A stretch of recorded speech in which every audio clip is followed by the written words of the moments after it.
What are three important tips for someone trying to get a grant for their nonprofit? In this video, I'm going to walk through three of the biggest tips that I have for somebody just getting started trying to find funding through grant proposals. These tips can significantly improve your applications. I'm Benjamin Dean from grantgetting.com, and I hope you enjoy this video and the others like it on the channel, where I'm focused on creating content that will help you get more grants. Be sure to check out the link in the description for a free download with 7 additional tips for applying for a grant for your nonprofit. So number 1 is understanding and applying that understanding of the funder's priorities. So this first tip is to really have a grip on who the funder is. So before you start writing, it is absolutely essential that you know who the audience is, who you're writing for, okay, who you're writing to. These are things that you're going to find on the funder's website, on their social media, on press releases. You're going to find some of it in the actual application, typically online. You're going to find it by talking with people. Some of the best people to talk to on this point are previous grantees, folks that have already applied, already gone through this process, and have been working with the funders. Okay, so in many cases, funders will have some degree of limitation on how many years in a row or how many years they will fund an organization. And in some cases, they won't. They'll fund the same organizations year over year over year. In either case, going to previous or current grantees can give you a lens in. Because remember, who is reading your grant application is not an organization. It's a person, and people are people. They have preferences, and they have things that they care about that may not be clearly stated in any RFP or any website. So I always make sure that the project that I am looking to fund is in clear alignment with the funder's mission. And it allows me to get ready to use language that resonates with their priorities. So, at some point in your grant research, in the back of your mind, you're sort of drafting the application. You're reading a press release that talks about this great work that a previous grantee has done, this funder is highlighting to their constituents. And you're thinking, okay, what can I speak to and how can I speak to that in my grant application? Okay, so understanding their priorities. The other sort of tip here would be, again, looking at it as organizations, but also looking at it more directly as people. So as to say, what are the priorities or what are the considerations of the first person within that application process that is going to read your application? So who is that gatekeeper? Who's the first person that deadline passes? Who's going to click on it and who's going to read it? What is the grant review process? Okay. Many times this will be listed transparently in an RFP or an RFA, and many times it won't be. It'll be opaque. You don't know. There's just a form on a website and you don't know any people, right? So to the degree that you can, introduce yourself by calling, emailing, going to a workshop where the funder's going to be there, and ask this question: how does the grant review process work at your organization?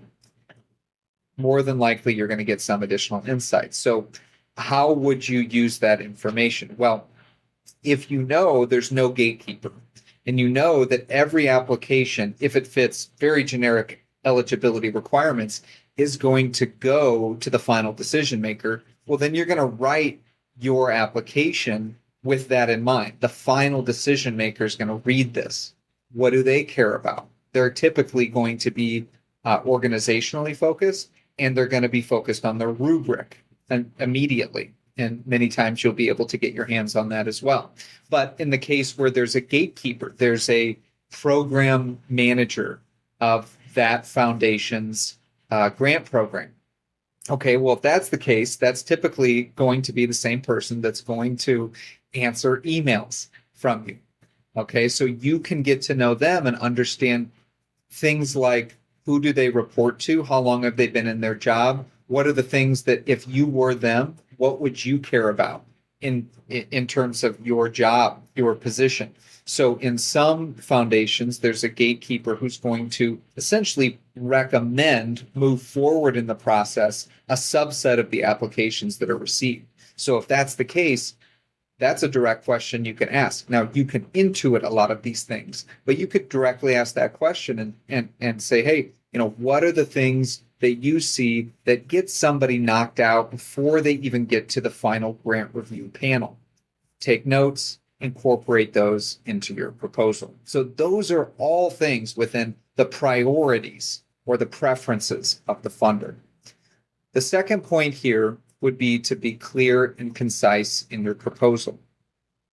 Now, making a compelling proposal doesn't mean using flowery, salesy, persuasive, exaggerated language. That, in many cases, is the exact opposite of something that is compelling.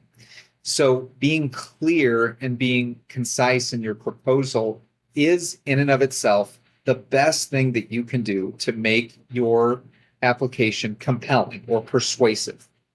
All right. Now, there's other tools to get to that end, such as developing your storytelling habits, how to structure the order in which you're going to bring testimonials in, how you plan to elicit emotional responses in your application, and what are those emotional responses that you want to elicit. All of that is part of this, but the number one thing to do is to be clear and concise. Grant reviewers have to read, in many cases, hundreds of applications. So making yours easy to understand is the most critical thing you can do when putting together the application. So this would technically be things like avoiding jargon, anything that would require them to Google a word or Google an acronym, or search something outside of your application. You don't want to do that. You don't want to be referencing your website in your application. You don't necessarily, depending on the format of the application, you don't necessarily want to reference supporting documents. Sometimes you do when there's the ability for you to pop in a visual, but you have to really think about how those reporting documents are going to be seen by that initial reviewer or final reviewers. So you want to focus on clearly articulating the very important things, such as the alignment with the funder's mission or vision or stated goals, the project goals that you have, the problem that you're addressing, and the impact that you expect to have. These things should be known by skimming your application, your project's goals, the funder's priorities, the problem you're addressing, and the impact that you expect to have outside of just serving this many people. What does that mean? Or serving this geographic area. What does that mean? Okay. Use, at least in your initial draft, bullet points. Okay. Use headings and subheadings. Use very short paragraphs. This will help your proposal be very accessible and be skimmable. Okay. As much as we'd like to think that there's somebody back there spending hours reading each application, that is not always the case. That is not realistic. The easier it is for the reviewer to grasp the things that they have to then turn to on their rubric and say, this application was a 10 out of 10 here, 10 out of 10 here, 10 out of 10 here. The easier it is for them to give you full scores on everything that they are grading you on, the easier it is to get those full scores. Okay. The chances of you securing the grant are increased dramatically with this one point over any other point. You can put together a successful grant without having dozens of success stories, dozens of testimonials.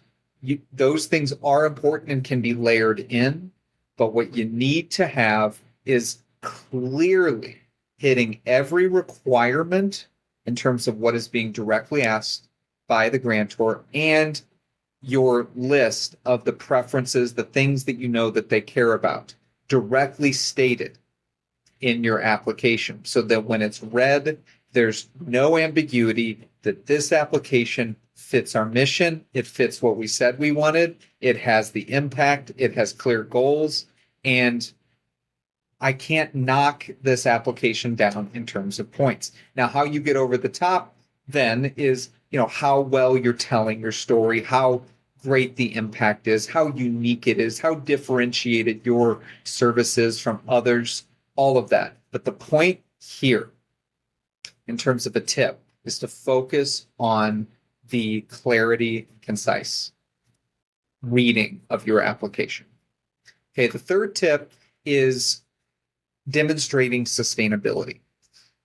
Now, this, like the budget, would be something that in a rubric, there might only be one line on the grading rubric for this. It might say something like the applicant demonstrated sustainability so that the project will continue after the grant period. Scale of 1 to 5, right? 5 being great amount of demonstration, 1 being not very much demonstration. So you might see that and you might say, okay, the sustainability section is not that important.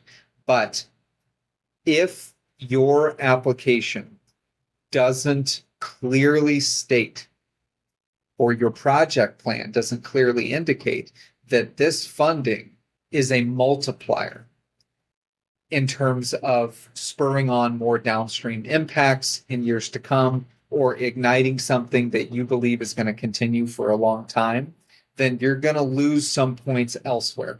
And that is just natural human bias.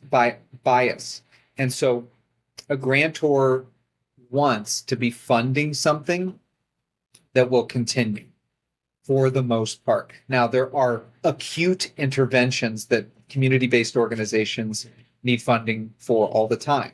And there may be the opportunity with a particular grantor to seek funding for that because they really care about this sort of emergency response, or this unusual situation happening in this environment right now, and we need a quick cleanup, or we need a quick intervention that we know is one time only. That's more of the rare case. What's more common is the funder's going to be looking for, bigger impact, right? So in an application, you're going to have questions like, what are your outputs, the things that you count? How many people are you serving? How many dogs? How many pieces of trash are you picking up? How many children served? You're going to count these things. They don't mean anything. And I don't mean to say that they aren't important. I mean to say, in this way of speaking, there's not meaning behind it. So that's an output. Then you're going to have an outcome. What is happening because of those things that you just counted, right? And then finally, more downstream in this way of speaking is an impact. What are the changes more longer term in terms of behavior, knowledge, understanding, community health, environment? What are the more downstream things? Now, many grant applications are going to be looking for that. There, and many times, will be a specific section that says output, outcome, and impact for a particular project goal. So if you see that this funder is looking for impacts and they seem to be, talking about longer term things, that then, even though the sustainability section, if there is one, might only have one line item on the rubric, you know that it's being weighted more heavily in that case. So I always include a section in my proposal outlining my plans for sustaining the project beyond the grant period, even if it's not asked for, okay? Because it is on the minds of those that have been with the organization for a longer period of time. If it's a newer organization or a funding organization, or if it's a smaller organization, this may be less of a priority. But for organizations that are working year over year, giving grants for a decade or more, they're going to start to look for these things because in many cases, there's going to be funder burnout of funding the same types of projects year over year just for continued funding. So this section, sustainability, whether it's in there or not, is an opportunity for you to really think about that important question. How are you going to continue this next year or in 5 years? Okay, so then that gets into are you looking at other fundraising? Are you looking at events? Are you looking at individual donors, earned revenue? Are you looking at these things? Having one or two things to point to in a sustainability section that says, I've thought about it. I'm not going to completely rely on this grant funding in perpetuity. That's going to really increase your chances of getting a grant. So by doing these things, understanding the funder priorities, incorporating that, being very clear and concise, and then demonstrating sustainability, you can greatly improve your chances. So for more tips, look at the link, click the link in the description. It's got 7 more essential tips for securing these nonprofit grants. And, again, think about what challenges you're having, what questions you have about your proposals that you're putting together. Were you denied? Do you not understand why? Do you want just a basic question answered? I'm going to be reviewing the comments below. Feel free to pop a comment in there and I'll see if I can help. So thanks so much for jumping into this video, and we'll see you in the next one.